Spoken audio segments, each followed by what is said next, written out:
Apa yang paling sering kau tonton? Apa yang paling sering kau dengar? Apa yang paling sering kau lihat?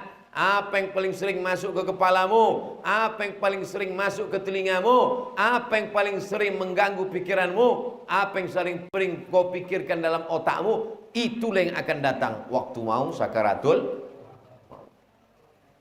Alhamdulillah jamaah paling sering zikir, paling sering baca yasin, paling sering sedekah, maka itulah yang akan menolong. Ada orang sakaratul mautnya 6 bulan. 6 bulan sakaratul maut. Judul lagunya Setengah Napasku Pergi. Ya mati-mati. Namanya Mustafa Kemal Atatürk.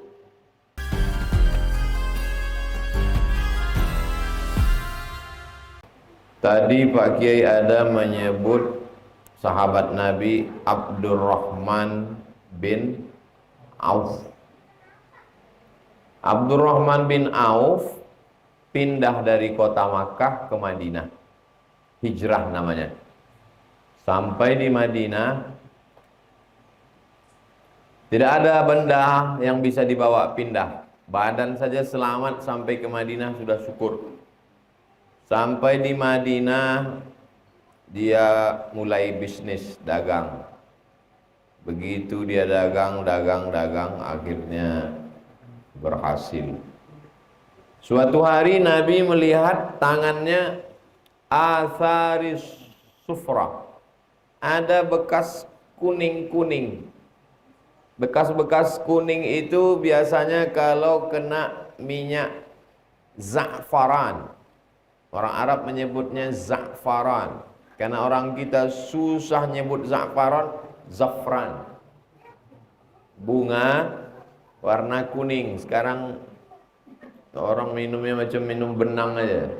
Satu lembar. Itu parfum wangi biasa dipakai orang akad nikah. Kena tangan kuning-kuning. Kalau kita pakai daun pacar. Lalu Nabi nanya, itu tanganmu kenapa kuning-kuning? Kamu menikah? Kata Abdurrahman bin Auf, iya.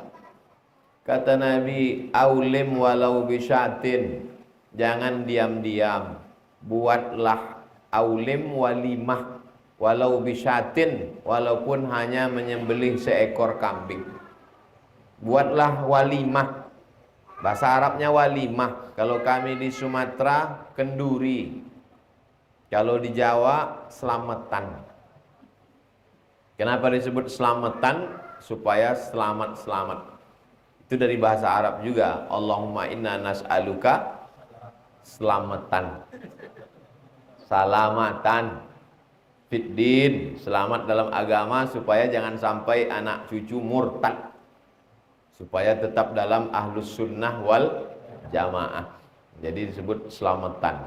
Kenduri. Walimah. Kata Nabi, aulim walau bisyatin. Buatlah kenduri walaupun hanya motong satu kambing. Kok digunakan kata walaupun? Karena orang Arab kalau motong kambing itu undangannya 10. Kita satu RW. Orang Arab kalau onta kambing itu 10 orang. Maksud Nabi, kendurilah walaupun undangannya hanya cuma 10 orang. Itu maksudnya aulim walau bisyatin. Jangan diam-diam. Itulah makna ayat wa amma bi ni'mati rabbika fahaddits. Kalau ada nikmat Allah itu ceritakan. Bukan maksudnya cerita nikmat, bukan itu maksudnya. Ada nikmat Allah berbagi. Abdurrahman bin Auf dapat nikmat Allah, bisnisnya lancar, menikah dia, diam-diam. Nabi marah. Aulim walau bisyatin. Umumkan. Potong kambing walaupun hanya seekor. Zaman dulu kalau mengumumkan itu pasti motong kambing. Sekarang bisa diumumkan tanpa motong kambing. Berkat adanya Facebook dan Instagram.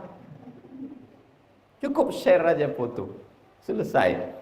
Tapi kurang aulim walau bisyatinnya, tidak dapat la in syakartum la azidannakum. Menikah walimah, dapat kabar gembira bahwa positif.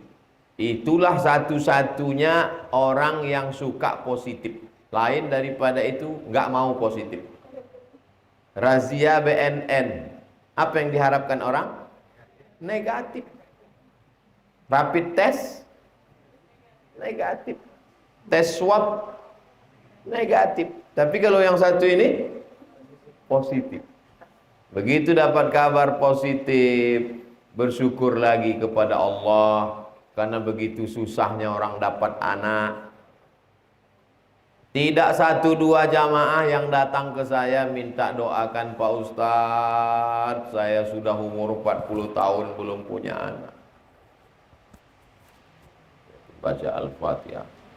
Kenapa kamu belum punya anak? Belum nikah. Nikah dulu. Sulit nggak bagi Allah Subhanahu wa taala membuat perempuan maaf? Mudah. Innama amruhu idza arada syai'an ayyakula lahu kun. Lalu kenapa orang menikah lama tidak punya anak? Allah cuma ingin melihat engkau menangis di tengah malam meneteskan air mata. Ya Rabb, Allah suka melihat kau berdoa. Allah itu suka melihat kita berdoa syisa'a na'lih, walaupun hanya mengadukan tali sendalnya putus. Allah suka melihat kita berdoa. Putus tali sendal, ya Allah, gantilah sendal yang baru. Ya Allah, suka Allah melihat kita berdoa. Allah yang nyuruh kita berdoa. Ud'uni astajib lakum. Berdoalah kamu padaku, mintalah padaku. Makanya tiap hari 17 kali kita katakan iyyaka na'budu wa iyyaka nasta'in. Makanya walimah yang kedua adalah ketika mendapatkan berita kehamilan. Sekarang banyak orang menikah nggak mau hamil, disuntik biar supaya jangan hamil. Akhirnya nggak hamil. Diperiksa sama SPOG, spesialis kandungan, rupanya disuntikkan bahan kimia ke dalam, kering itu rahim, tak hamil. Tak satu dua. Oleh sebab itu tujuan dari pernikahan adalah supaya mendapatkan anak yang soleh. Aku, kata Nabi SAW, di padang mahsyar nanti bangga, mukasirum bikum, aku bangga dengan kalian. Kenapa? Bainal umam, karena di antara umat-umat yang lain, umat Nabi Musa, umat Nabi Isa, umat Nabi Ibrahim, umat Nabi Nuh, yang paling ramai adalah umat Nabi Muhammad sallallahu alaihi wasallam. Tazawwajul walud al-wadud. Tazawwajul walud al-wadud.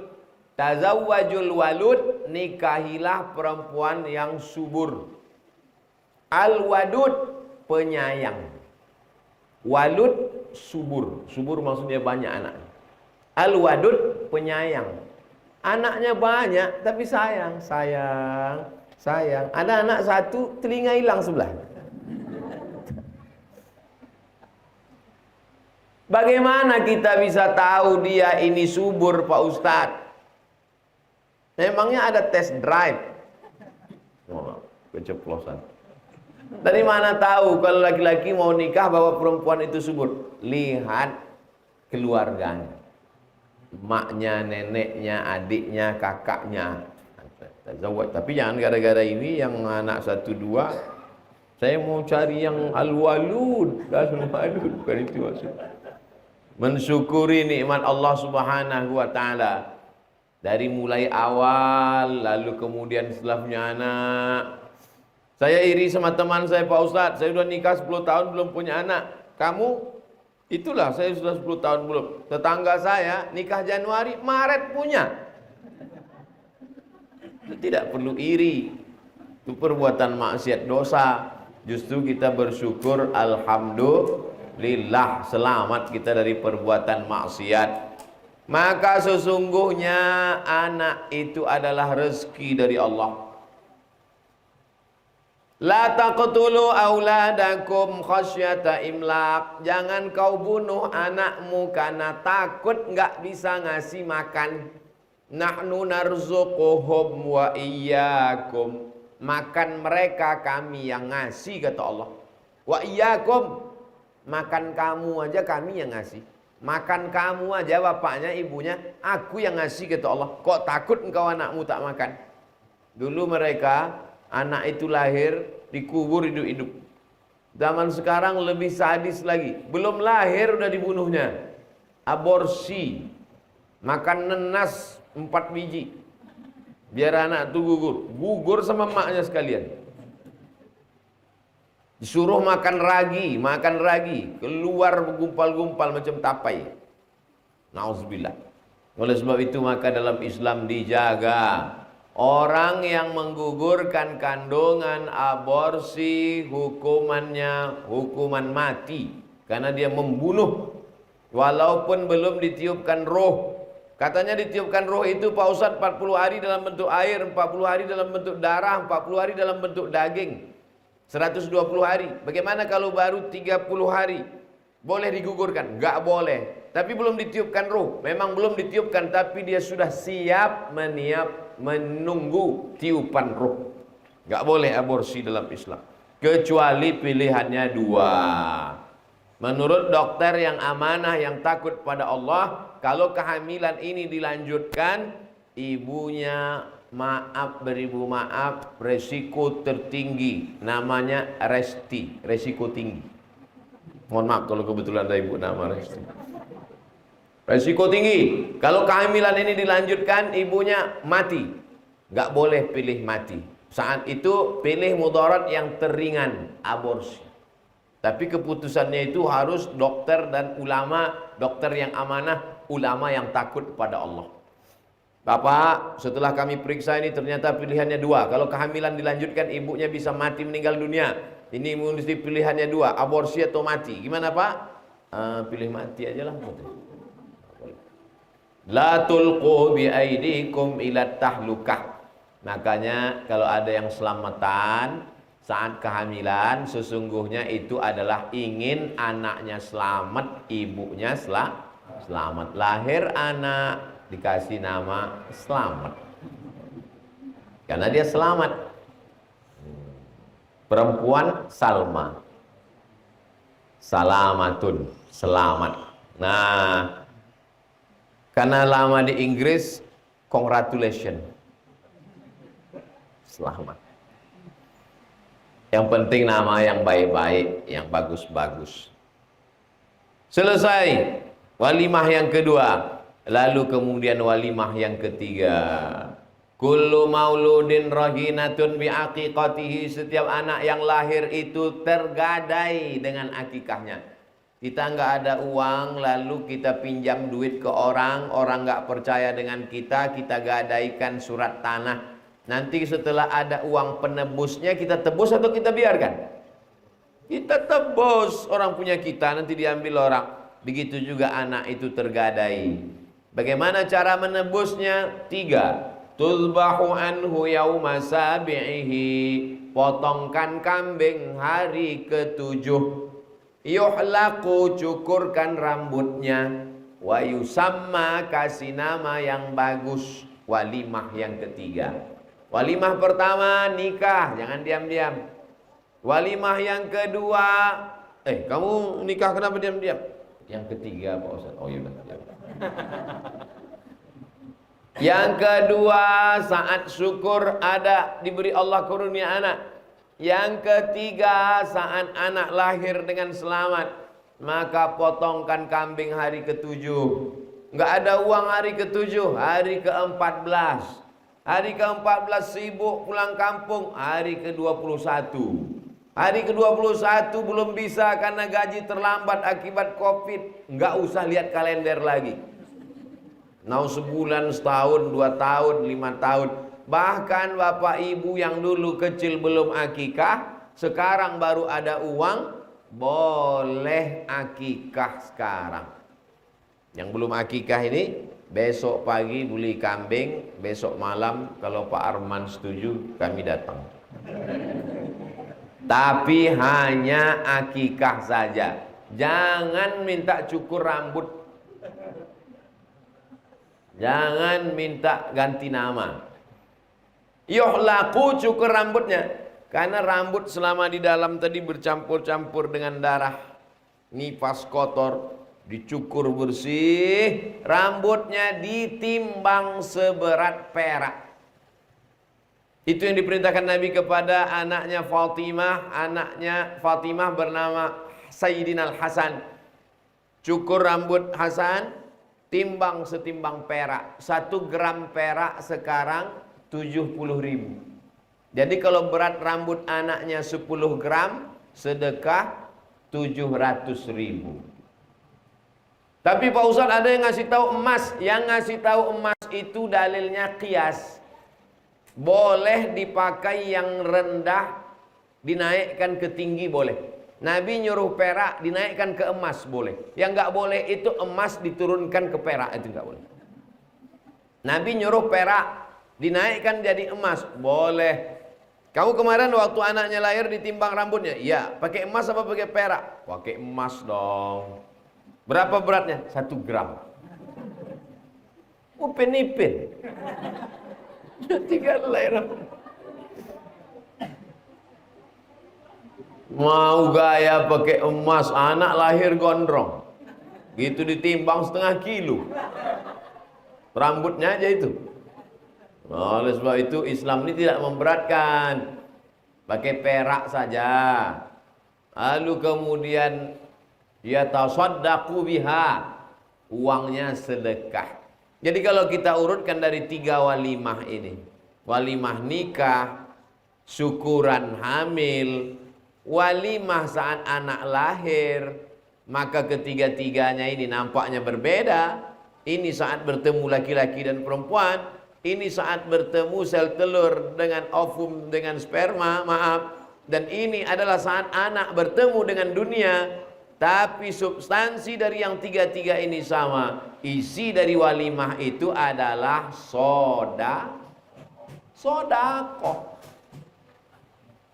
Oleh sebab itu sodakoh ini sebetulnya yang diajarkan. Sebelum anak sholat, ajarkan sodakoh. Belum nampak lagi anaknya, belum hamil lagi, sudah diajarkan sodakoh.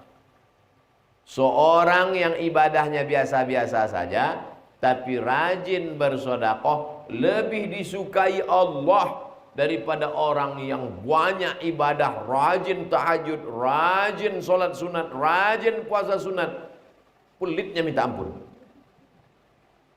Hayya 'alal falah, marilah menuju kemenangan. Siapa itu orang yang menang? Wa may yuqa shuhha nafsihi faulaika humul muflihun. Orang yang menang adalah orang yang selamat dari sifat bakhil, bin pelit, bin medit, bin kikir, dan seterusnya. Nasabnya saya kurang hafal. Oleh sebab itu maka termasuk kita malam ini adalah bagian dari sedekah. Jadi yang susah menjelaskannya. Tadi acara apa? Waduh, lupa nanya. Sedekah. Saya dulu kuliah tamat dari Mesir, sempat di Malaysia. Di Malaysia itu setiap hari Jumat di Masjid UKM, University Kebangsaan Malaysia. Kalau datang sholat Jumat jam 12.30, jam 11 itu udah ada sirup, bubur, pisang, ramai datang. Kebanyakan anak Indonesia. Nanti kalau mau diupload tolong potong ya.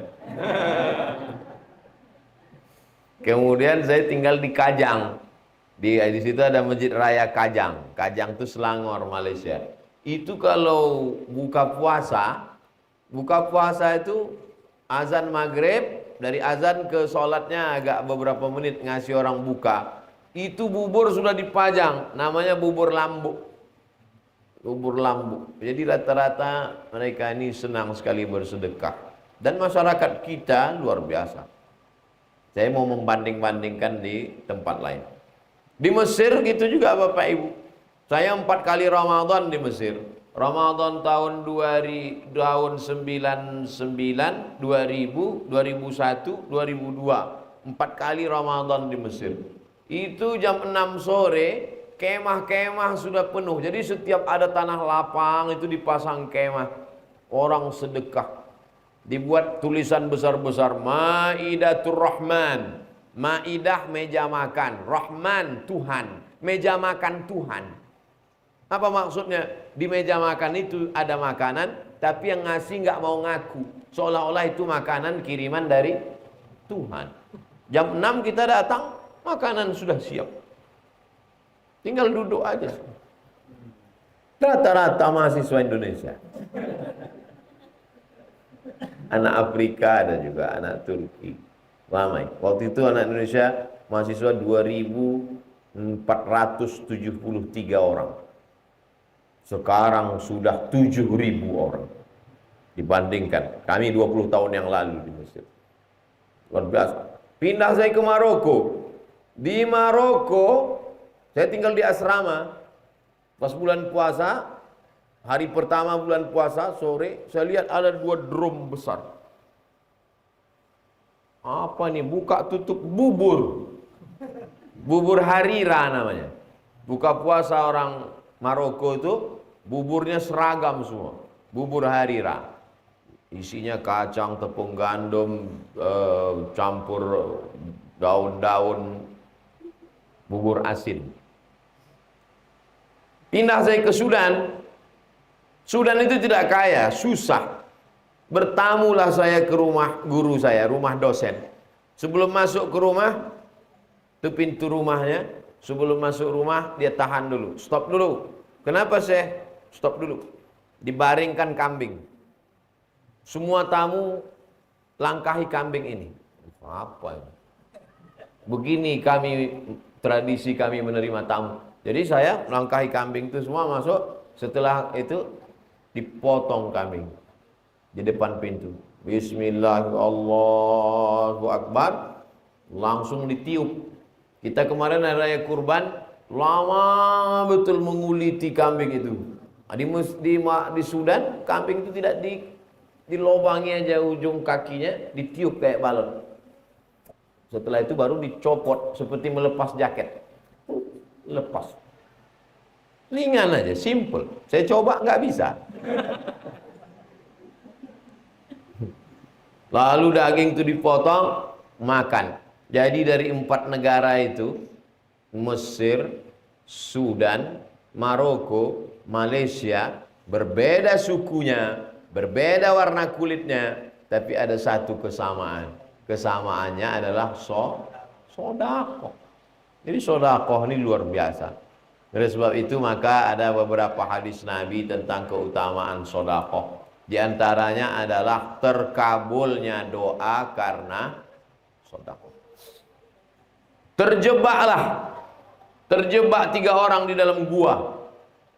Gua itu adalah tanah yang berlobang. Itu gua namanya. Ini perlu saya jelaskan, soalnya di Jakarta banyak sekali gua. Kan gua udah ngasih tahu sama lo. Tanah yang ada lobangnya. Gua. Lalu kemudian suatu ketika 3 orang musafir dalam suatu perjalanan, hujan rintik-rintik, maka mereka pun bernaung di dalam gua. Begitu mereka bernaung di dalam gua, berlindung dari hujan, tiba-tiba datang batu besar bergelinding, menutup pintu gua, tertutup mereka di dalam. No signal.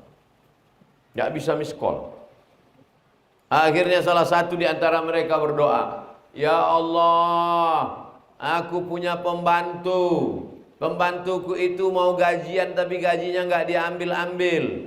Akhirnya uangnya itu aku belikan ke kambing. Kambingnya itu beranak pinak, bercucu cicit. Setelah kambingnya banyak, pembantuku datang. Aku panggil dia.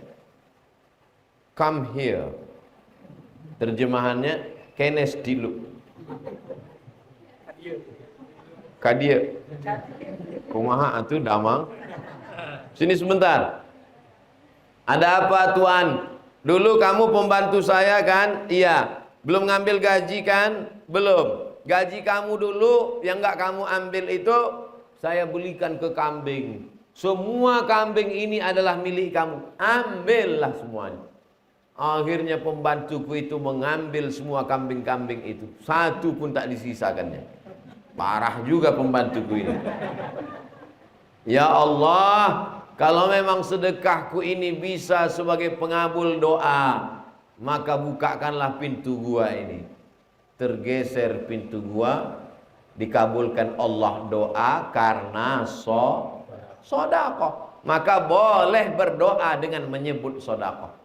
Ya Allah, berkat masjid yang kubangun itu, maka mudahkanlah urusanku ini. Boleh.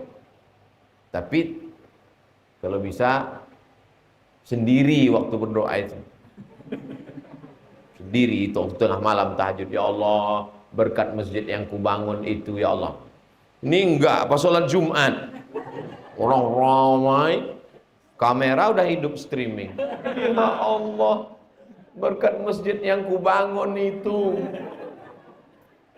Cuman mau kabul doa karena pujian kepada manusia. Itu yang pertama, bahwa doa bisa lebih cepat kabulnya karena sedekah. Ada seseorang dililit hutang dalam kesulitan, sampai keluar rumah malu mau melihat wajah orang. Kalau mau kabul doa, bantulah orang itu. Pergi kita ke suatu kampung daerah, cari warung, Pak minta catatan siapa yang paling banyak utang. Pas dikeluarkan, sekampung punya utang. Nggak jadilah Pak. Ada yang paling sulit, paling parah, sampai malu keluar rumah, bayarkan itu. Ini orang ini saya bayarkan cash 0. Oke, ya. Tapi janji jangan kasih tahu dia kalau saya yang lunasi ya. Sampaikan. Assalamualaikum. Dia udah mencret, disangkanya mau ngutip.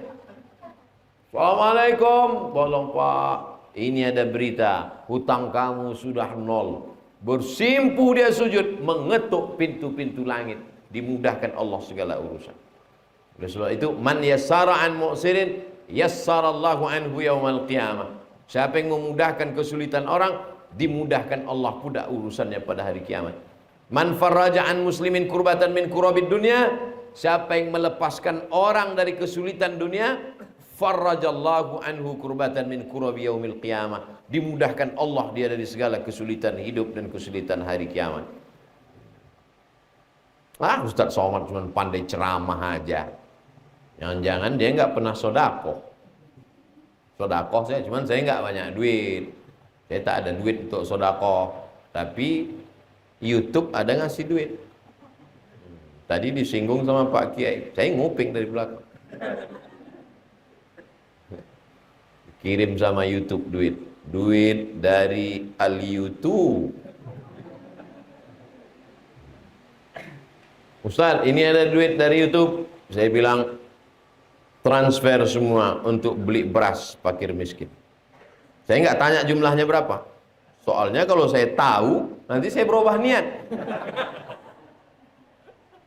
Ustaz, channel kita itu kan channel Ustaz Abdul Somad Official itu dari Juli. Sekarang Agustus, berarti setahun. Ini duitnya setahun. Kirimkan untuk beli beras. Semua. Setelah ditransfer, dikirim bukti transfernya. Baru saya nampak. Rupanya banyak. Oleh sebab itu maka kalau mau sedekah, jangan lihat angkanya. Karena kalau kita lihat, datang setan. Alladzi waswisu sudurin nas. Setannya kelihatan. Karena dia bukan yang jenis pertama. Minal jinnati wan nas. Dia yang nas, manusia. Kalau yang minal jinnati, kita baca ayat kursi, game is over, selesai. Tapi kalau yang jenis kedua ini, ente mau kemana? Mau sedekah. Berapa? 10 juta. Handphone baru. Nggak jadi kita sedekah. Oleh sebab itu luruskan niat. Kalau datang juga dia menggoda, a'udzubillahi samil alim minasyaitonir rajim. Yang pertama, doa terkabul karena sedekah. Luar biasa. Yang kedua, bahwa sedekah itu adalah mempermudah segala urusan-urusan kita. Janji Nabi sallallahu alaihi wasallam. Janji Nabi itu dari siapa? Dari Allah. Dan Allah kalau sudah berjanji, satu hari 5 kali selesai azan kita katakan innaka la tukhliful mi'ad. Yang ketiga, shadaqatus sirri tadfa'u mitatassu. Sedekah menolak mati su. Su artinya jelek, maka disebut su'ul khotimah, menolak mati jelek. Mana ada orang mati wajahnya enggak jelek Pak Ustadz? Bukan itu maksudnya. Mati jelek itu mati su'ul khotimah. Apakah orang yang ditabrak mobil itu mati jelek? Enggak. Kalau dia cari nafkah ditabrak mobil, mati syahid. Mati jelek itu adalah mati di atas tempat tidur tapi tidak menyebut la ilaha illallah. La ilaha illallah. Sinetron Korea. Apa yang paling sering kau tonton? Apa yang paling sering kau dengar? Apa yang paling sering kau lihat? Apa yang paling sering masuk ke kepalamu? Apa yang paling sering masuk ke telingamu? Apa yang paling sering mengganggu pikiranmu? Apa yang sering kau pikirkan dalam otakmu? Itulah yang akan datang waktu mau sakaratul. Alhamdulillah jamaah paling sering zikir, paling sering baca yasin, paling sering sedekah, maka itulah yang akan menolong. Ada orang sakaratul mautnya 6 bulan. 6 bulan sakaratul maut. Judul lagunya Setengah Napasku Pergi. Ya mati-mati. Namanya Mustafa Kemal Atatürk, pemimpin sekuler dari Turki. 6 bulan nggak mati-mati. Ada lagi yang lebih hebat lagi. Bertahun-tahun. Bisa dicari di Google. Nampak gambarnya. Perdana Menteri Israel. Siapa namanya? Ariel Sharon. Tahun-tahun tak mati-mati. Mati itu bukan kuasa kita. Bisa kita mati kehendak kita. Yuhyi wa yumit. Allah menghidupkan, Allah mematikan. Berapa banyak orang mau mati, nggak mati-mati. Berapa banyak orang nggak mau mati? Mati. Mau mati, nggak mati-mati. Masuk kamar mandi, minum racun, nggak mati. Rupanya tabung racun udah ditukar sama sampo. Nggak mati. Seminggu bubuih-buih aja. Nggak mati ya Allah. Cari rel kereta api. Jam 3 sore. Lewat kereta api.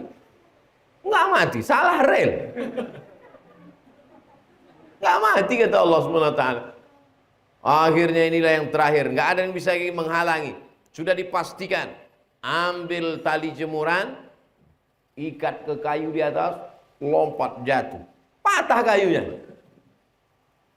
Oleh sebab itu maka idza jaa ajaluhum, kalau ajal sudah sampai, la yastakhiruna sa'atan, tak bisa ditunda walau sesaat, wala yastaqdimun. Yang ketiga, mati su'ul khatimah bisa ditolak dengan sedekah. Yang keempat, sedekah tudfi'ul ghadabar rabbi kama yutfi'un ma'an nar. As-sadaqatu tudfi'u ghadabar rabbi. Sedekah memadamkan marah murkanya Allah, kama yutfi'ul ma'an nar, sebagaimana air memadamkan api. Api yang bergejolak, bagaimana memadamkannya? Dengan damkar. Memadam kebakaran. Semprot dia, padam. Bagaimana cara memadamkan api kemarahan Allah? Dengan sedekah. Oleh sebab itu bersedekah. Ini cuman astaghfirullah, Rabbal bar. Habis itu nanya sama Ustaz. Ustaz, saya istighfar, kira-kira dosa saya sudah diampuni belum ya? Sedekah. Astagfirullah sampai menangis. Astagfirullah. Pas lewat kotak 2000. Mana mau sedekah? Menghapus dosa. Oleh sebab itu maka sedekah ini amal yang paling luar biasa di antara semua itu sedekah. Makanya orang mati kalau diminta hidup lagi, jen maksudnya jenazah. Jenazah, mau kau hidup lagi? Kata jenazah, mau. Kalau kau kasih hidup lagi mau jadi apa? Apa kata jenazah itu? Laula akhartani ila ajalin qarib. Kalau kau kasih aku hidup sebentar saja ya Allah, fa asaddaqa, aku mau bersedekah. Carilah ayat di Quran. Ya Allah, kalau kau kasih aku hidup sebentar saja, aku mau umroh. Gimana mau umroh? Lockdown. Bisa nggak keluar sampai sekarang? Ya Allah, kalau kau kasih aku hidup sebentar saja, aku mau sholat tahajud. Nggak ada. Aku mau bersedekah. Tapi jangan gara-gara ceramah ini nanti jamaah semuanya cuma sedekah nggak sholat. Kau nggak sholat, bersedekah Pak Ustadz. Sedekah itu nyantolnya sama seperti dinding ini, wallpapernya cantik, gordennya cantik, kaligrafinya cantik, tapi nyantolnya di tiang. Kalau tiangnya roboh, amal semua roboh. Dan tiangnya itu adalah sholat. As-sholatu imaduddin. Sholat itu tiangnya agama. Nah, jadi ceramah ini jangan dipotong-potong. Dengar utuh 60 menit, 15 menit lagi. Saya mulai tadi kan 8:30, berhenti 9:30. Habis itu kita buka tanya jawab sampai azan subuh. Kita buka tanya jawab, dialog. Habis itu saya pulang istirahat. Besok subuh silakan datang di Az-Zikra. Az-Zikra, tempat Ustadz almarhum Ustadz Arifin Ilham. Lalu kemudian yang kelima, sedekah itu adalah untuk booking satu pintu surga. Surga itu ada pintu-pintunya. Jadi jangan menyangka masuk surga lewat jendela. Itu maling. Masuk surga ada satu pintu namanya babus sedekah. Pintu sedekah. Oh, jadi ada orang yang sedekah terus, maka dia sesungguhnya dia sudah booking satu pintu sedekah. Ada yang satu ini sholat aja, berarti dia booking pintu namanya babus sholat. Ada namanya babur rayyan. Yang sehat badannya banyak sholat. Ada satu lagi banyak hartanya, babus sedekah. Mau sedekah nggak ada uang, mau sholat kaki nggak kuat, tahan makan. Nah, babur rayyan. Tahan makan, kumat, mah aku. Usus rasanya berbelit-belit. Ada satu pintu lagi, babul kazimin al-ghaiz, pintu menahan amarah. Kau tahan makan bisa? Nggak bisa Pak Ustaz. Tahan marah? Bisa Pak Ustaz. Nah, bagus. Kenapa kau tak melawan? Nggak berani Pak Ustaz, dia jenderal bintang 5. Itu bukan menahan marah, ketakutan. Oleh sebab itu, jangan batasi surga dari satu pintu saja. Karena pintu surga itu banyak, beraneka ragam. Pintu Ka'bah, tuh. Mudah-mudahan kita bisa berdoa di pintu Ka'bah. Dibuka visa ke Saudi Arabia. Yang sekarang belum bisa, berdoa aja dulu di situ. Ya Rabb. Ini Hajar Aswad ke pintu Ka'bah. Jarak dari Hajar Aswad ke pintu Ka'bah 2 meter.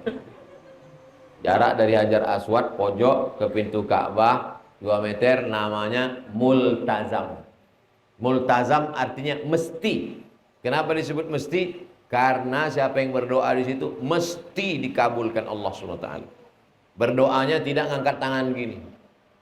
Berdoanya pipi ditempelkan, tangan naik ke atas dinding.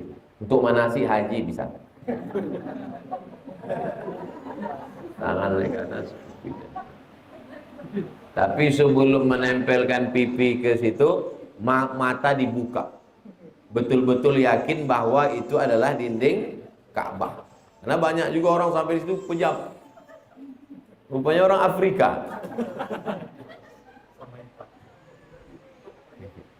Oleh sebab itu maka sodakoh ini luar biasa.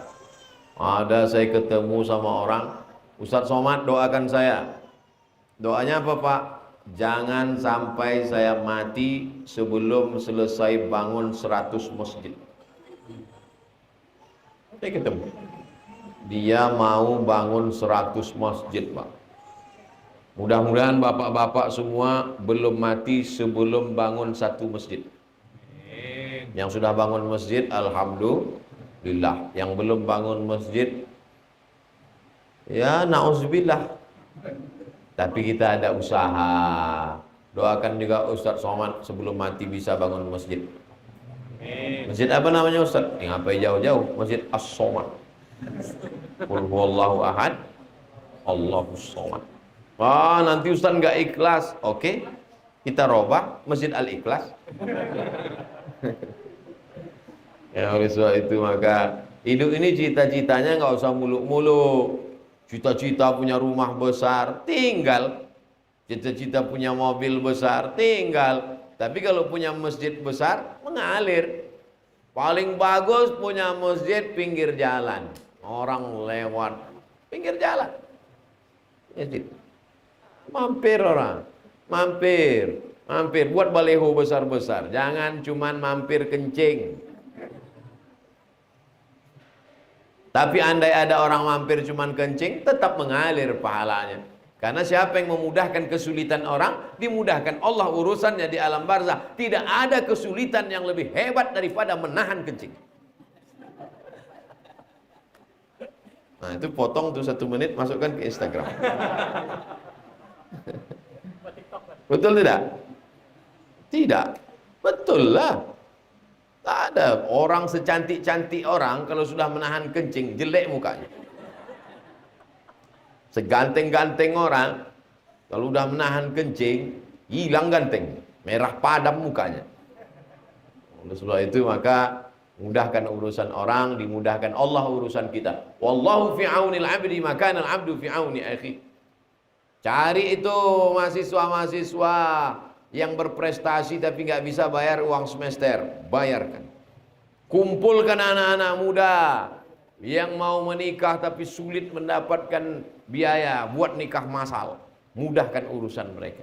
Tanya Pak Kua, berapa biayanya Pak Kua? 500.000. Buka pendaftaran 100 orang kali 500.000, mudahkan urusan orang. Cari orang-orang tua yang anaknya sudah tak ada, suaminya sudah meninggal, hidup sebatang kara tak makan. Tanya dia. Ibu sendirian, anak tak ada, suami tak ada, sendirian, sudah tua. Berapa makan sebulan? 5 juta. Banyak kali. Kasih dia bantuan. Tolong orang susah. Oleh sebab itu maka yang bisa menolong sesuai dengan kemampuannya masing-masing. La yukallifullahu nafsan illa wus'aha. Allah tidak membebani orang lebih daripada kemampuannya. Bapak Ibu yang dimuliakan Allah Subhanahu wa taala, anak-anak kita latih sedekah. Kasih dia duit 10.000, 20.000. Senyum dia. Terima kasih Papa, terima kasih Mama, masukkan ke kotak itu. Gak jadilah kata dia. Seumur hidup sampai mati dia akan ingat itu. Sekali saya ceramah belum masuk kotaknya. 2 kali saya ceramah belum tentu menembus telinganya. Tapi sekali ibu bapak lakukan itu, kasih dia duit 5.000, 10.000, suruh dia salamkan ke fakir miskin. Salamkan. Maka itu luar biasa efeknya ke jiwa dia. Pendidikan. Siapa yang mendidik itu? Ibu-ibu inilah yang mendidik anak-anak itu menjadi anak-anak yang soleh dan solehah. Bapak ini gak sempat karena mereka mencari nafkah, pontang panting, tunggang langgang, lintang kukang. Kepala jadi kaki, kaki jadi kepala. Paham Bapak Ibu bahasa saya ini kan? Tak paham nanti saya buatkan bilingual. Bapak Ibu yang dimuliakan Allah Subhanahu wa taala. Hidup kita ini singkat, tapi sedekah itu panjang. Makanya dalam hadis sahih Muslim, idza matal insan, kalau manusia mati selesai, ada yang tak putus, shadaqatun jariyah. Shadaqah jariyah. Tapi shadaqah yang paling afdal adalah wakaf. Nama besarnya shadaqah, umum shadaqah. Tapi yang paling nggak putus adalah wakaf. Ruko yang di sana itu saya wakafkan, ruko wakaf. Silakan sewa, hasilnya sewa ruko 1 tahun 100 juta untuk biaya operasional anak yatim sekolah tahfiz. Gaji gurunya, beli whiteboard, beli spidol, kursi patah, 100 juta. Mengalir pahalanya. Buat ruko wakaf. Akta ikrar wakaf ke Pak Kua, robah status tanah jadi tanah wakaf. Cuman sekarang kalau udah cerita tanah wakaf, bayangan orang kuburan. Tanah wakaf dalam Islam itu bukan cuman kuburan. Tanah wakaf dibangun di atasnya hotel, hotel syariah. Hasilnya, nah, oleh sebab itu bapak-bapak, ibu-ibu berkumpul buat sebuah komunitas, lalu kemudian membuat hotel syariah di tanah wakaf, lalu kemudian klinik disewa oleh dokter, tapi tanahnya tanah wakaf, disewa kan nggak putus, karena kalau dijual habis. Tanah wakaf produktif, la yurasu, nggak bisa diwariskan, wala yuhabu, tidak bisa dihibahkan, wala yuba'u, tidak bisa diperjualbelikan. Namanya wakaf. Pak Ustadz, ada yang mau saya wakafkan ini. Bagus Pak. Mana dia? Ini. Keluar anaknya. Anaknya mau diwakafkannya. Maksudnya apa nih? Anak saya yang satu jadi dokter, yang satu jadi tentara, yang satu jadi polisi, yang satu jadi pakar ekonomi, yang satu jadi akuntan, yang satu jadi lawyer, yang ini kuwakafkan menjadi penghafal Quran untuk menolong agama Allah. Takbir. Makin semangat jihad ya Allah. Oleh sebab itu ada anak kita ini yang diwakafkan. Wakafkan fisabilillah. Mbah saya, kakek saya dulu, cucuku yang ini, cucunya 40 lebih kurang. Cucuku yang ini terserah, tapi yang satu ini mesti sekolah agama. Enggak boleh sekolah umum. Maksudnya ini tuh saya. Sekolah agama. Maka saya enggak pernah sekolah umum. Ibtidaiyah, sanawiyah, aliyah, kuliah, terus agama. Jadi saya bukan mendadak tiba-tiba jadi ustadz. Saya ini hasil wakaf. Ini tanahku, kebun kelapa 2 hektar, kata mbah saya.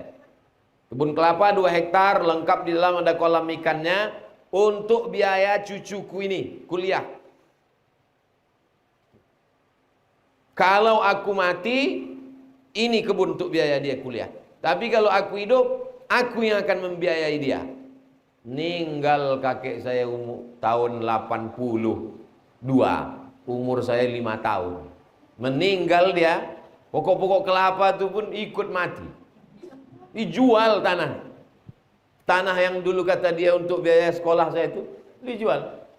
Allah ganti. S1 saya beasiswa, S2 saya beasiswa, S3 saya ngajukan beasiswa 3 kali Kementerian Agama, enggak lulus-lulus. Tapi saya dibukakan Allah pintu rezeki. Selesai S3.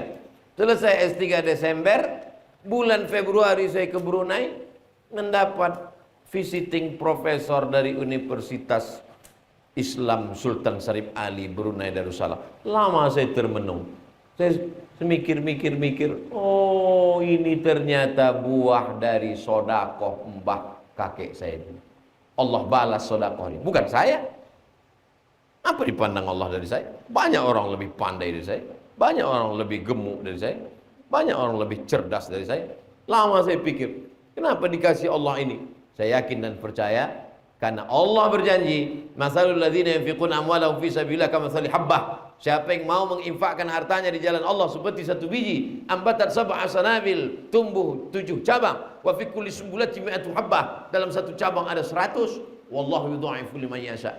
Dia cuma kasih beberapa batang kelapa untuk sekolah cucu, kata dia. Nanti Allah lipat gandakan dengan dikasih Allah beasiswa S1, S2. Untung nggak ada S4, S5. Kalau ada, dapat saya juga itu.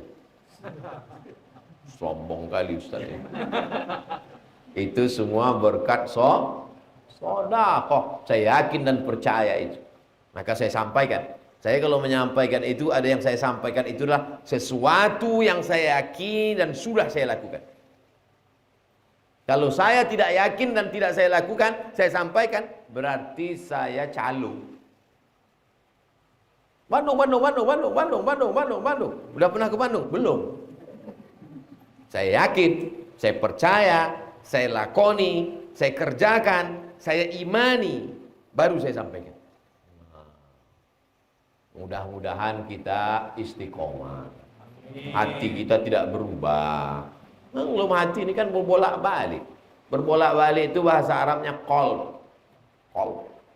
Berbolak-balik. Pakai qalb. Kalau pakai kalb anjing. Bolak-balik. Maka waktu saya Pak Ustaz waktu mendengar ceramah itu yakin mau sedekah. Begitu keluar masjid enggak jadi.